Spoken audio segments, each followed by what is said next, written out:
Está vendo essa estátua, caro viajante? Essa é a estátua de Santo Edúcius.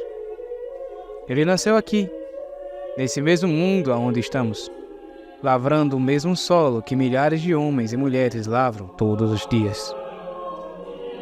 Em sua mão, ele carrega uma espada. Sua lâmina queima com o santo Proméfio desde o dia em que sua estátua foi inaugurada. Ele foi o primeiro maestro da guerra do setor, o primeiro a comandar uma cruzada e o primeiro a liderar as forças imperiais contra os Xenos que aqui habitam. O fogo de sua espada só se apagará quando o último Xenos de Basil for exterminado da face dessa galáxia. E por quase 100 séculos, a sua chama ainda queima. Meu viajante, muito se passou de M32 até os dias de hoje. Histórias tão longas que seria impossível contar em apenas uma vida. Então, não vou lhe contar o que está nos livros de história, mas sim o que você verá com seus próprios olhos na nossa era Indômitos. Dos incontáveis mundos que são governados pelo Império e pelos adeptos mecânicos no setor Brunários, uma centena dessas colônias estão na zona de guerra Basil. Mundos fronteiriços, postos avançados, e até mesmo mundos transformados em gigantescas linhas de frente, onde soldados imperiais encontram a miríade de criaturas inimigas. A coluna dorsal do subsetor é composta por 3 grandes elementos: a pentaquia de ferro, o fronte interno e os jardins de Yggdrasil. Formado por 5 grandes mundos-forja, a pentaquia de ferro está completamente devotada à guerra ao setor. Controlado pelos adeptos mecânicos e seus padres de Marte, esses mundos produzem os equipamentos necessários para criar e equipar mil exércitos. Desde a humilde Lasgan até as titânicas naves de guerra, esses mundos produzem tudo o que é necessário para fazer valer a vontade do Imperador. Enquanto os padres de Marte criam os equipamentos, o fronte interno cria os soldados.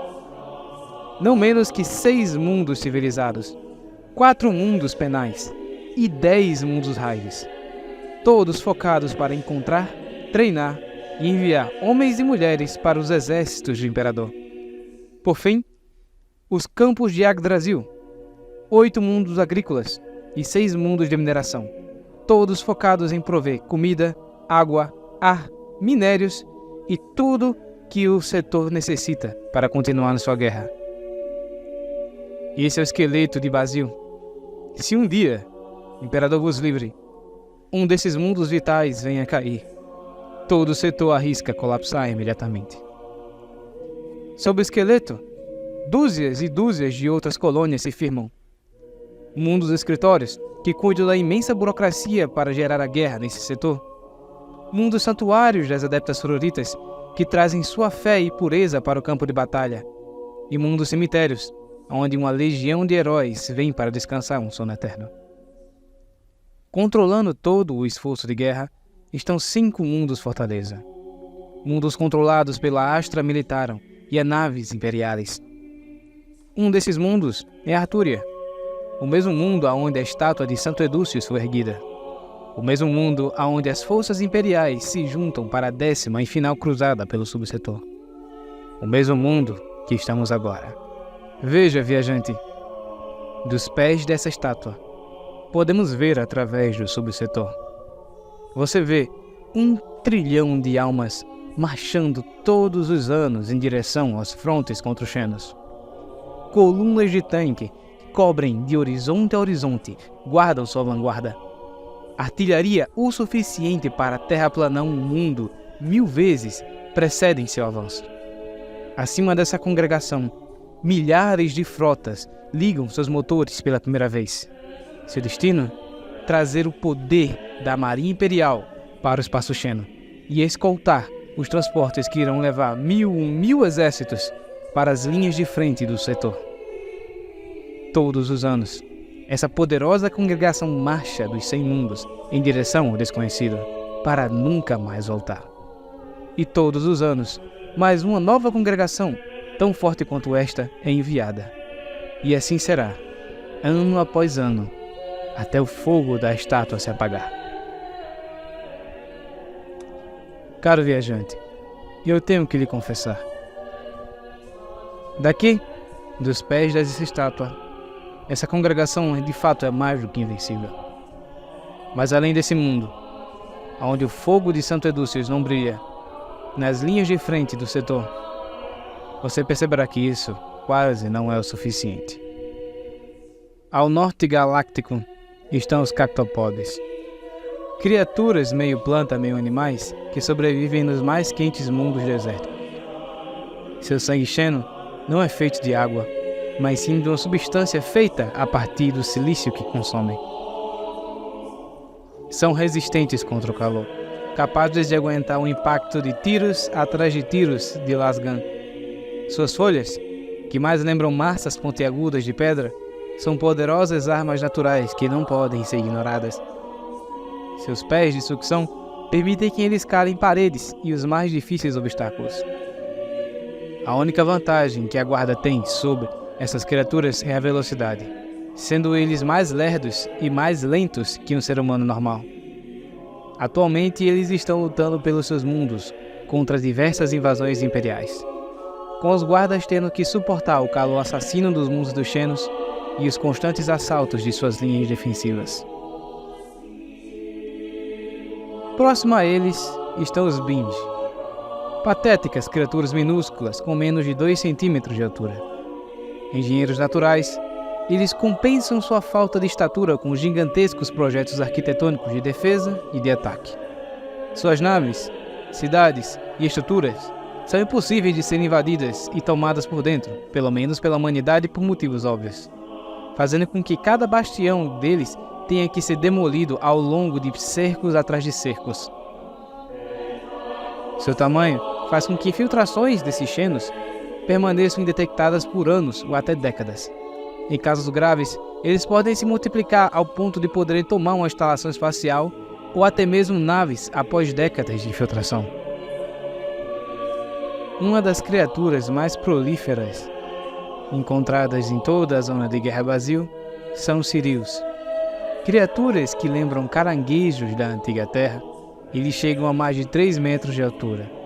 Rapidamente eles ocupam oceanos e terras onde vivem, conseguindo criar assentamentos inteiros quilômetros abaixo do nível do mar, onde os scanners imperiais não conseguem ler propriamente. Sua biologia permite que eles atinjam a maturidade reprodutiva antes mesmo de desenvolver racionalidade, permitindo com que essas criaturas possam se reproduzir aos milhares antes mesmo de ter o seu primeiro pensamento. No seu ambiente natural, a vasta maioria dessas criaturas irá morrer para predadores antes mesmo de desenvolver consciência, quanto mais desenvolver uma civilização. Problema esse que desapareceu quando os humanos os transformaram em gado, onde puderam crescer em cativeiro para alimentar as bocas famintas da humanidade.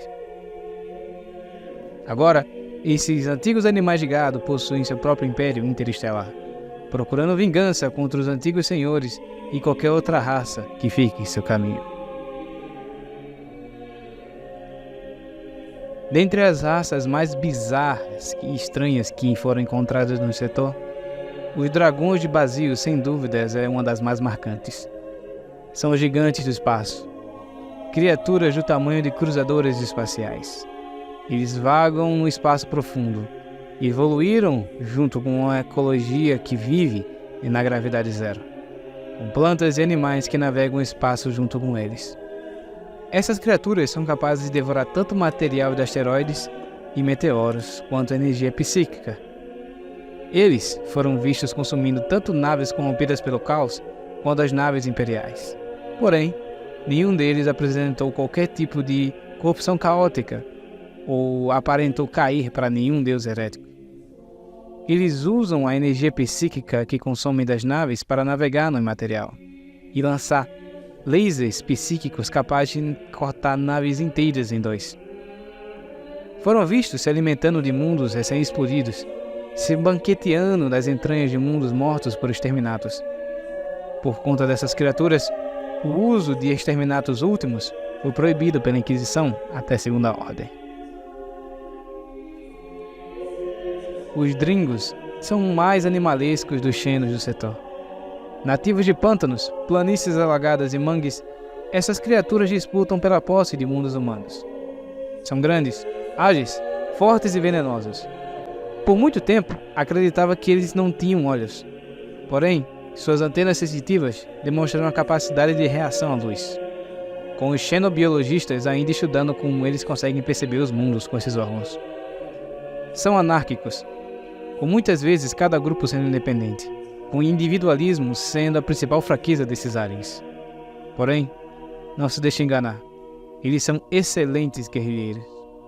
Quando entram em um ambiente de vegetação densa, são extremamente difíceis de tirar, comparável com a persistência que os orcs apresentam em vários mundos. Porém, essas criaturas têm uma fraqueza especial, com a amônia facilmente intoxicando esses xenos, com muitos guardas usando sua fonte natural de amônia como armas contra esses animais. O xeno é revoltante por natureza, e nenhuma dessas criaturas do subsetor é mais desprezível que os neurovermes. Parasitas por natureza, eles se alimentam do sistema nervoso central de suas vítimas, com seus corpos lentamente tomando espaço do cérebro da criatura, controlando elas como marionetes vivas. Graças ao Imperador e à biologia humana, essas criaturas são incapazes de infectar os humanos, visto que sua xenologia repugnante só permite com que eles vivam em ambientes entre menos 187 graus até menos 82 graus Celsius. Essas criaturas têm um gênio maligno para a bioengenharia, com elas sendo vistas em muitas vezes parasitando bioconstructos insectoides e outras criaturas melhor não mencionadas. São extremamente inteligentes e por isso são alvos prioritários de ataques imperiais. Atualmente, o Império mantém uma presença em mais de 10 mundos desses xenos, garantindo que eles gastem recursos vitais enquanto o Império ganha tempo para poder lidar com essa ameaça.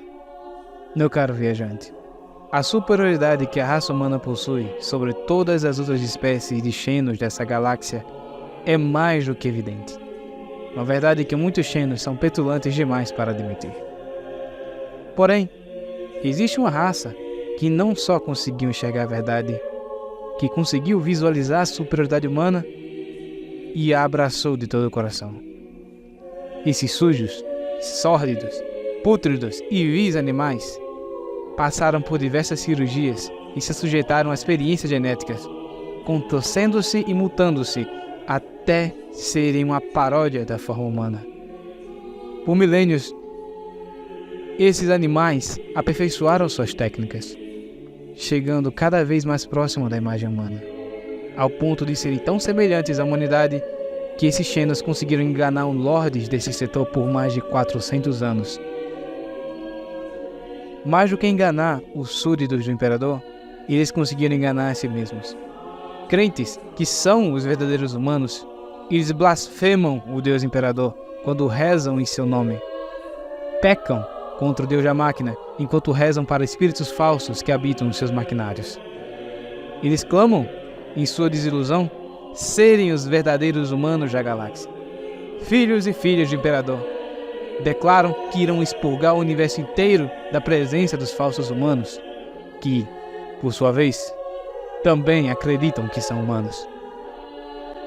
Viajante, você já foi traído.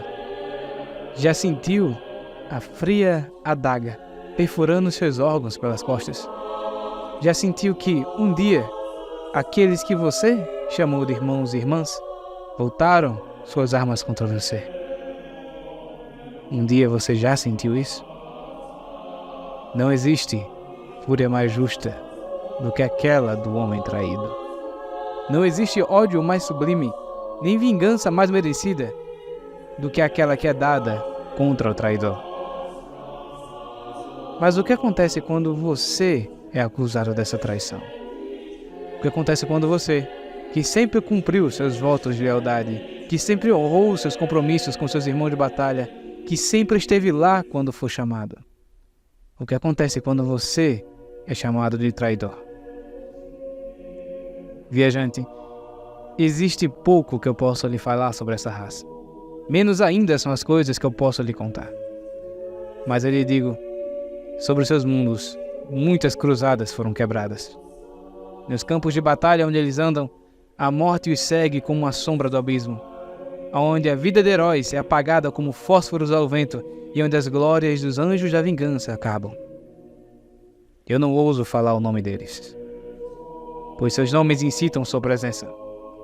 Os mundos por onde eles andam estão para sempre condenados a viver em fogo e lava pelo resto de seus dias.